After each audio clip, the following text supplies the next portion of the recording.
पड़ोस वाले शर्मा जी ने अपनी 2 साल के बच्चे को कोचिंग भेजना शुरू कर दिया है।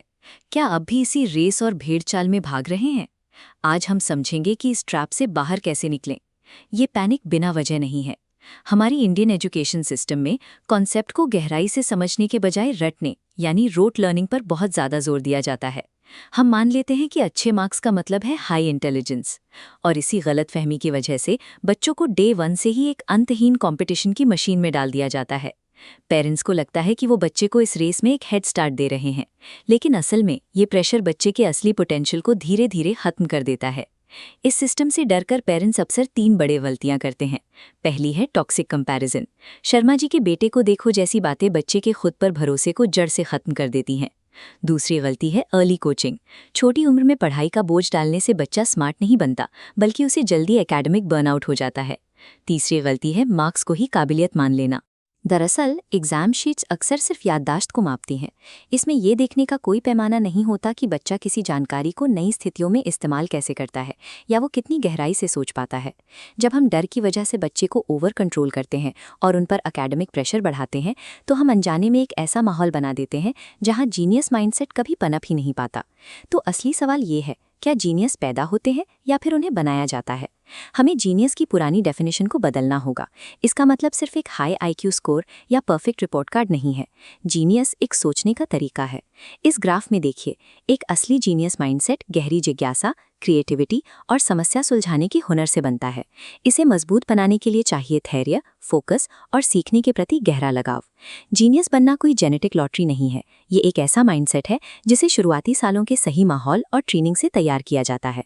जन्म से 7 साल की उम्र क्रिटिकल है। इस दौरान बच्चे का दिमाग लाखों न्यूरल कनेक्शंस बनाता है। ये विकास बच्चे को एक स्पंज बनाता है जो आसपास की आदतों और लॉजिक को सोखता है। इस उम्र में बिना दबाव के खेलना दिमाग को विकसित करने का असली मैकेनिज्म है। इसी खेल के जरिए बच्चे सबसे ज़्यादा और सबसे जल्दी सीखते हैं। अक्सर पेरेंट्स को लगता है कि एक बहुत महंगा और ब्रांडेड स्कूल ही बच्चे की सफलता की इकलौती गारंटी है।